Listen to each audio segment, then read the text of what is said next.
అలాంటివన్నీ మీరు చూస్తే 93% స్ట్రైక్ రేట్, 144% సీట్లు, అపోజిషన్కి ప్రతిపక్ష హోదా కూడా ఇవ్వకుండా పూర్తిగా మన మీద నమ్మకం పెట్టుకున్నారంటే ఇది ఒక చరిత్ర.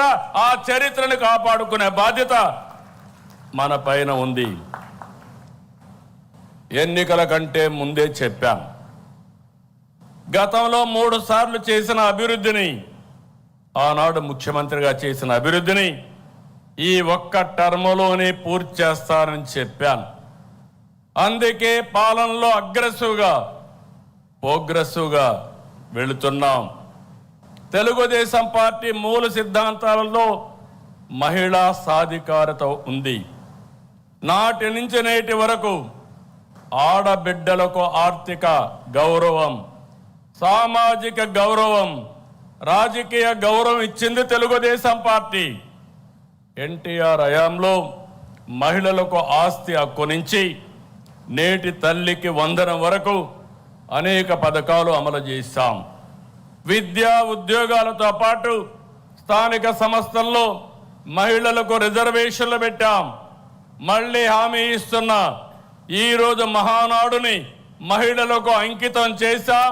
చట్టసభల్లో మహిళలకు 33% రిజర్వేషన్లు సాధిస్తాం. కేంద్రంతో కలిసి పనిచేస్తాం. నరేంద్ర మోడీ గారి నాయకత్వంలో తప్పకుండా ఒక చరిత్ర తిరగరాస్తామని మరొక్కసారి ఆడబిడ్డలందరికీ విజ్ఞప్తి చేస్తున్నా. మీ అవసరాలను గుర్తించి ఎన్నికల్లో పథకాలు ప్రకటించాం. అనేక ఆర్థిక ఇబ్బందులు ఉన్నాయి, మీకు ఇచ్చిన మాట నెరవేరుస్తున్నాం. ప్రతి బిడ్డను చదివించుకోవాలని తల్లుల ఆకాంక్షను అర్థం చేసుకుని తల్లికి వందనం కింద ఎంతమంది పిల్లలుంటే అంతమంది పిల్లలకు 15,000 చొప్పున తల్లి అకౌంట్లో వేస్తున్నామని చెప్పి కూడా నేను మీకు తెలియజేస్తున్నా. విద్య, ఉద్యోగం, ఉపాధికి వెళ్ళే ప్రతి ఆడబిడ్డకు చేయూత ఇవ్వాలని, ఆర్థికంగా వెసులుబాటు ఇవ్వాలని స్త్రీ శక్తి తెచ్చాం. నేడు ఉచిత బస్సు ప్రయాణం బిగ్ హిట్. ఎక్కడ పోయినా ఏ బస్సులో చూసినా నా ఆడబిడ్డలే కనపడుస్తున్నారు. వాళ్ళను చూస్తే నాకు ఎక్కడా లేనటువంటి సంతోషాన్ని ఇస్తా ఉందని చెప్పి కూడా నేను మీకు తెలియజేస్తున్నా. మహిళల వంటింటి కష్టాలు తగ్గించేందుకు నాడు గ్యాస్ కనెక్షన్ ఉచితంగా ఇచ్చాం. నేడు ఉచితంగా 3 సిలిండర్లు సంవత్సరానికి ఇస్తున్నాం. 1,00,000 మంది మహిళలను పారిశ్రామికవేత్తలను చేశాం. మరో 5 లక్షల మంది లక్ష్యంగా పెట్టుకున్నాం. స్వయం ఏపీతో బ్రాండింగ్ కూడా చేస్తున్నాం. మహిళల రక్షణకు అత్యంత ప్రాధాన్యత ఇస్తున్నాం. ఆడబిడ్డలపై అకృత్యాలకు పాటుపడితే ఎవరైనా ఆడబిడ్డల జోరుకొస్తే అదే చివరి రోజని నిరూపించాం. కంటిన్యూ కూడా చేస్తాం. గంజాయి, డ్రగ్స్ పై అత్యంత కఠినంగా ఉన్నాం. సోషల్ సైకోల తాట తీసి మహిళల ఆత్మ గౌరవాన్ని కాపాడుతాం, నిలబెట్టుకుంటాం. మొన్నటి విజయంలో మహిళలదే కీలక పాత్ర.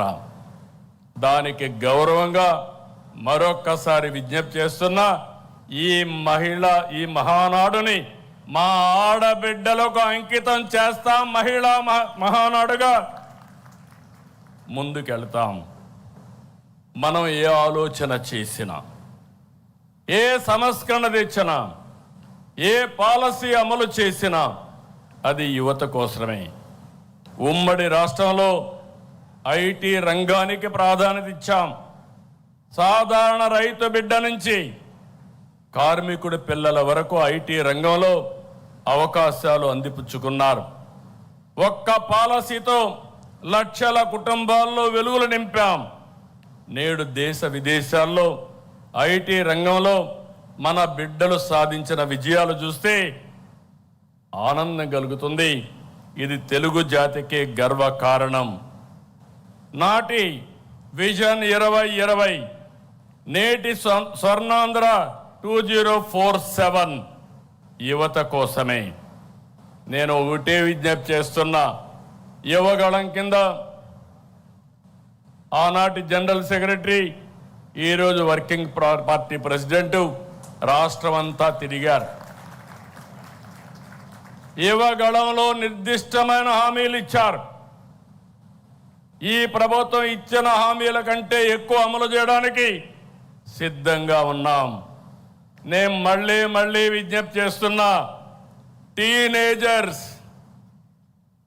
జన్ అల్ఫా, జన్ జీ, ఈ ముగ్గురికి విజ్ఞప్తి చేస్తున్నా, మీ ఆలోచనలు మీ మైండ్లో ఏమున్నాయో దానికంటే బియాండ్గా తెలుగుదేశం పార్టీ ఆలోచిస్తున్నాం, ముందుకు తీసుకెళ్తాం.